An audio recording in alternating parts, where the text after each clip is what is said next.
시편 60편 1절에서 12절 말씀입니다. 하나님의 주께서 우리를 흩어버리셨고 분노하셨사오나 지금은 우리를 회복시키소서. 주께서 땅을 진동시키사 갈라지게 하셨사오니 그 틈을 기우소서. 땅이 흔들림이니이다. 주께서 주의 백성에게 어려움을 보이시고 비틀거리게 하는 포도주를 우리에게 마시게 하셨나이다. 주를 경외하는 자에게 깃발을 주시고 진리를 위하여 달게 하셨나이다. 주께서 사랑하시는 자를 건지시기 위하여 주의 오른손으로 구원하시고 응답하소서. 하나님이 그의 거룩하심으로 말씀하시되 내가 뛰놀리라. 내가 세겜을 나누며 숫곳 골짜기를 청량하리라. 길앗이 내 것이요 므낫세도 내 것이며 에브라임은 내 머리의 투구요 유다는 나의 규이며 모압은 나의 목욕통이라. 에돔에는 나의 신발을 던지리라. 블레셋아 나로 말미암아 외치라 하셨도다. 누가 나를 이끌어 경관승에 들이며 누가 나를 에돔에 인도할까? 하나님이 주께서 우리를 버리지 아니하셨나이까? 하나님이여 주께서 우리 군대와 함께 나아가지 아니하시나이다. 우리를 도와 대적을 치게 하소서. 사람의 구원은 헛됨이니이다. 우리가 하나님을 의지하고 용감하게 행하리니 그는 우리의 대적을 밟으실 이심이로다. 아멘. 본문은 다윗이 왕이 된 이후에 계속되는 다른 나라들과의 전쟁 상황 속에서 어려움을 겪었던 시기를 배경으로 하고 있습니다. 본문의 표제에는 다윗은 이스라엘의 북쪽의 아람 군대와 싸움을 하고 있었던 것 같습니다. 그런데 그때 아마 남쪽의 에돔이 이스라엘을 다시 공격해온 것 같습니다.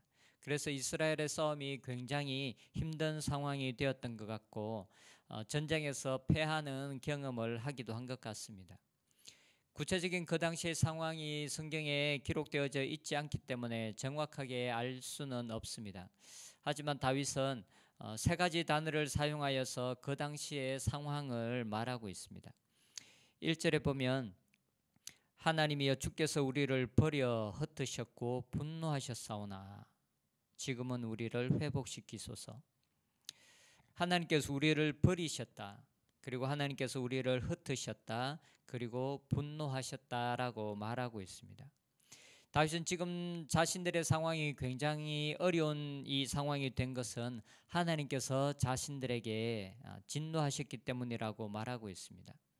아마도 다윗은 하나님의 진노를 살 만한 어떤 일이 떠올랐던 것 같습니다. 그래서 자신들의 죄로 말미암아 하나님께서 자기들을 버리셨고 그리고 하나님께서 진노하셨다라고 말하고 있습니다. 그리고 나서 죄로 말미암은 하나님의 이 진노를 거두어 주시고 다시 회복시켜 달라고 기도하고 있습니다. 2절에 보면 주께서 땅을 진동시키사 갈라지게 하셨사오니 그 틈을 기우소서. 땅이 흔들림이니이다. 땅이 진동하여 자신들이 지금 서 있을 수조차 없는 상황이 되었다는 것입니다. 그리고 땅에 틈이 생겨서 자기들은 죽을 위기에 처했으니 이제 회복시켜 주시고 이제 틈을 기우소서라고 말하고 있습니다. 여기서 틈을 기우소서라고 할 때 이 기운다라는 이 말은 회복시키다 그리고 고치다 치료하다라는 말의 의미입니다. 그래서 하나님의 진노로 말미암은 이 어려움 상황들을 하나님이 이제 고쳐주시고 회복시켜 주십시오라고 기도하고 있습니다. 그러면서 다윗은 하나님께서 이제 이 죄로 말미암은 이 어려움들을 회복시켜 달라고 기도하면서 이제 하나님 우리를 도와주십시오라고 기도할 때 다윗은 하나님께서 그 전에 하셨던 말씀들을 하나님께 상기시켜 드리고 있습니다. 6절에서 7절에 보면 하나님이 그의 거룩하심으로 말씀하시되 하나님께서 하셨던 말씀을 다시 하나님께 올려드리고 있습니다. 내가 뛰놀리라. 내가 세겜을 나누며 숫곳 골짜기를 청량하리라. 길앗이 내 것이요 므낫세도 내 것이며 에브라임은 내 머리의 투구요 유다는 나의 규이며 모압은 나의 목욕통이라. 에돔에는 나의 신발을 던지리라. 블레셋아 나로 말미암아 외치라 하셨도다. 하나님께서 그의 거룩하심으로 말씀하시되라고 하면서 하나님께서 하신 말씀을 거룩하심으로 말씀하셨다라고 말합니다. 곧 하나님의 말씀은 다른 사람들의 말과 다르게 거짓이 없다라는 것입니다. 하나님께서는 한 번 하셨던 말씀을 이루시는 하나님이시라는 것입니다. 때로는 우리가 우리의 죄로 말미암아 그 약속들이 이루어지지 않는 것처럼 이루어지지 않을 때도 있지만, 그러나 우리가 다시 하나님께로 나아가 우리의 죄를 고백하고 우리의 마음을 하나님께로 향할 때 하나님의 그 약속들은 언제나 우리의 삶 가운데 예가 되고 예스가 된다라고 성경은 말하고 있습니다. 그 신실하신 하나님, 그 말씀에 거짓이 없으신 분, 그리고 말씀하신 바를 이루시고 성취하시는 그 하나님을 고백하면서 하나님께서 거룩하심으로 말씀하시되라고 말하면서 하나님께서 하셨던 말씀을 다시 하나님께 상기하여 드리고 있습니다. 하나님께서 이렇게 말씀하십니다. 내가 뛰놀리라. 하나님께서 적극적으로 일하시겠다라는 그 하나님의 일하심의 표현입니다. 내가 뛰놀리라. 하나님께서 약속으로 그 가나안 땅을 이스라엘에게 주시겠다고 하셨던 그 약속, 그리고 자신과 맺은 그 이스라엘에 대한 그 하나님의 일하심, 하나님께서 적극적으로 일하시겠다는 그 하나님의 그 일하심의 표현이 바로 내가 뛰놀리라는 이 말씀을 통해서 보여지고 있습니다.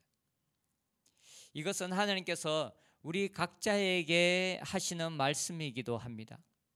하나님께서 소극적으로 계시지 않겠다라는 것입니다. 하나님께서 하나님의 백성들을 위해서 방관자가 되지 않겠다라는 것입니다. 내가 적극적으로 너희를 위해서 일하겠다. 내가 적극적으로 너희 삶 가운데 간섭하시겠다라는 것입니다. 내가 너희들을 눈동자처럼 지켜보고 있다. 그리고 간절하게 나에게 나와 기도하는 너희들의 기도를 내가 적극적으로 응답하겠다라는 하나님의 의지의 표현입니다. 내가 뛰놀리라. 하나님께서 우리의 삶에 말씀하십니다. 내가 방관자로 너희들의 삶 가운데 있지 않을 것이고 소극적으로 너희들과 함께하지 않겠다. 내가 적극적으로 너희와 함께 하겠다라는 것입니다. 그러면서 여러 지명이 나옵니다. 세겜, 숫곳 골짜기, 길르앗, 므낫세와 에브라임, 그리고 유다입니다. 세겜은 요단 서편의 중심입니다. 그리고 숫곳 골짜기는 요단 동편의 골짜기인데 요단 동편의 중심입니다. 길르앗과 므낫세는 요단 동편을 지칭합니다. 그리고 에브라임은 요단 서편의 북쪽, 그리고 유다는 요단 서편의 남쪽입니다. 곧 이스라엘의 전 영토입니다. 이스라엘의 요단강의 좌쪽, 요단강의 우편, 그리고 요단강 서편의 북쪽과 남쪽, 그리고 요단강 동편의 북쪽과 남쪽, 이 모든 하나님께서 이스라엘 백성들에게 주신 이 땅에 대해서 하나님께서 적극적으로 간섭하시겠다라는 것입니다. 하나님께서 하나님의 백성들에게 준 땅이기 때문에 내가 지키고 보호하고 내가 함께 하겠다라는 것입니다. 다윗은 하나님의 이 언약의 말씀을 하나님께 다시 상기시켜 드리면서 적극적인 하나님의 보호하심을 구하고 있습니다. 그러면서 또한 하나님께서 이스라엘 주변 국가들에게 대해서 하나님께서 심판하시겠다고 하셨던 그 말씀을 다시 언급합니다. 8절의 말씀을 다시 한번 보면 모압은 나의 목욕통이라. 목욕통은 손과 발을 씻는 곳입니다. 그리고 그 통을 씻는 것은 종들의 일입니다.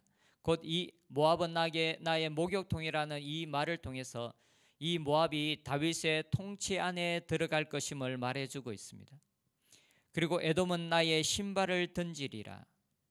에돔에는 나의 신발을 던지리란 이 말은 고대 근동 지역에서 신발을 닦는 것은 종들의 일이고, 그리고 그 종들에 대한 지배권이 있다라는 의미로 그 종에게 신발을 던졌던 것 같습니다. 그래서 에돔에 나의 신발을 던지리라라는 말은 에돔에 대한 지배권이 바로 하나님께 있고 다윗에게 위임될 것에 대해서 말하고 있는 구절입니다.